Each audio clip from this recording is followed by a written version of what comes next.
Welcome to the Money Runner. I'm David Nelson.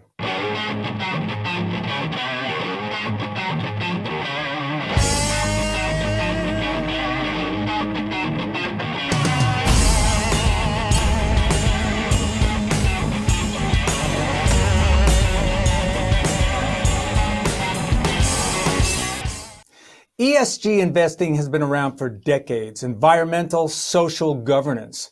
The question is, what is it? Is it a force for good, or as some call it, a complete fraud?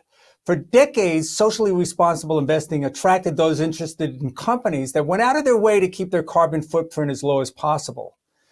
Companies went beyond that mandate also to create a workplace environment that promoted diversity both inside the company as well as the C-suite.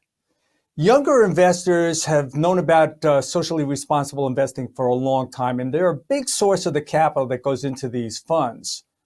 So the question is, how is it that Tesla, the poster child success story of the green movement, get booted out of the S&P 500 ESG index?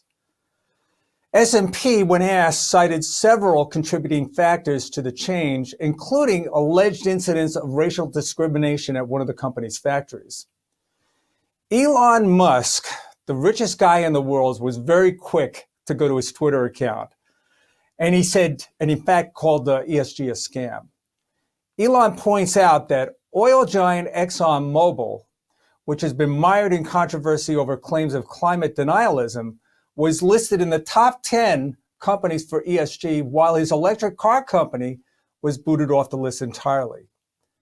All right, so I went to see if the data was correct. Elon sometimes exaggerates, so I went right there, I looked at the charts, and here's what I saw. Sure enough, coming in at number 8 with a bullet is ExxonMobil.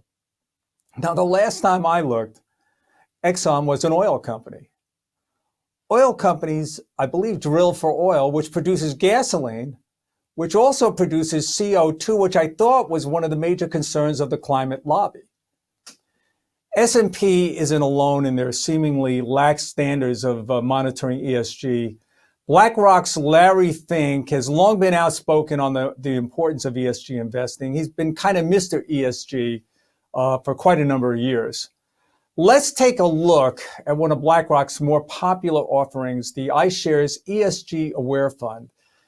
Perfect name. They might as well have called it the Woke Fund. Let's start by taking a look at how its performance fared, say, against an average index like the S&P 500. Guys, let's get up the chart for this because it's probably going to tell us a lot. Well, on a 2-year basis, that's pretty good. That white line there, that's the S&P 500. The green is the fund, mimics it pretty well. You can see it caught all of the return in 2021. Despite such a limited mandate to focus on ESG companies, it almost matches the S&P 500. And I can tell you as a portfolio manager, this is one of the toughest indexes to beat. Here's the misdirection. Essentially, what you're getting here is an index fund. Yeah, there are a few names taken out of the index, a few that are missing. Maybe some of the weightings are slightly different. I think Berkshire Hathaway isn't in the fund, but there's full weights in energy, industrials, a lot of dirty stuff. The security weightings mimic the index as well. And again, if you look inside the fund, Exxon is right there in the top tier. Essentially, what you're getting is an S&P 500 index fund at a higher cost. That's good marketing. All right, congratulations, Mr. Fink. You've learned how to do that. You're marketing a fund. You're charging a little bit more money for it. That's capitalism. I get that. And that's just what ESG has become. It's a marketing tool for companies and investors to virtue signal that they're supporting the sustainable movement. It's big business for Wall Street. I'm a fund manager, and I can tell you, if I take one of the funds that I manage and I slap on that ESG sticker, I can charge more money for it. Data providers charge for ESG metrics. As a fund manager, I've got to buy a lot of data. It might be estimate data. I've got to see what the statements look like, the income statement, the balance sheet. You got to pay for that, right? It's not all free. And it's big business for Wall Street. So my question is this: how many times are we going to be lectured to by ESG salesmen like Larry Fink and John Kerry as they step off of their private jets in Davos to lecture you and I, the rest of us, on why we should sell our SUVs. I think most of us, you and I, both of us, want these sustainable platforms to succeed. But the rational among us know that we aren't going to get there by trashing the global economy on the way. I'm going to digress for a second. I'm going to tell you a quick story. Most of you know I'm a pilot. I fly out of a local airport right here near Greenwich, Westchester County Airport. Pretty busy airport, a lot of corporate aircraft there. I remember a few years ago, I was in the FBO, and this is where I pay for the fuel. Corporate jet had come in, I believe it was a Gulfstream, pretty big plane.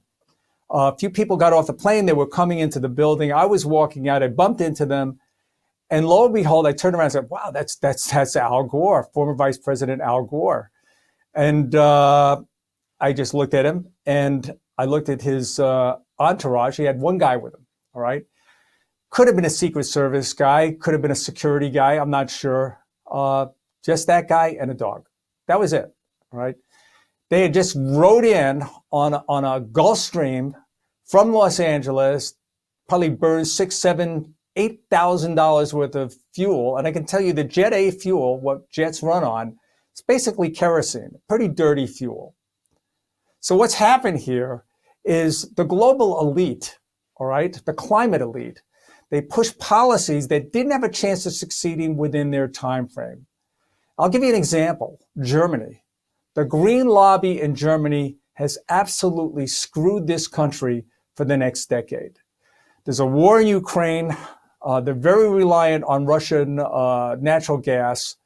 Russia is threatening to turn off that gas. And now Germany is considering restarting all those nuclear power plants the Green Lobby forced them to shut down. That isn't going to happen overnight. That's going to take years.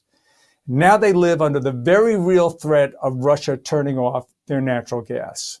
Could be a very cold, hard winter. Any rational view of alternative energy has to include an all of the above approach. And by the way, the utopian greener society that the elite has promised us, it can't be achieved unless other players come along. China is the second largest economy on the planet, but the number one producer of pollution. All right, that's it for this week. But don't forget, every morning we put up the Money Runner Market Minute. I'll break down the important breaking news of the morning, what it means for you and your investments. I'll see you in the morning. Thanks for joining. I'm David Nelson.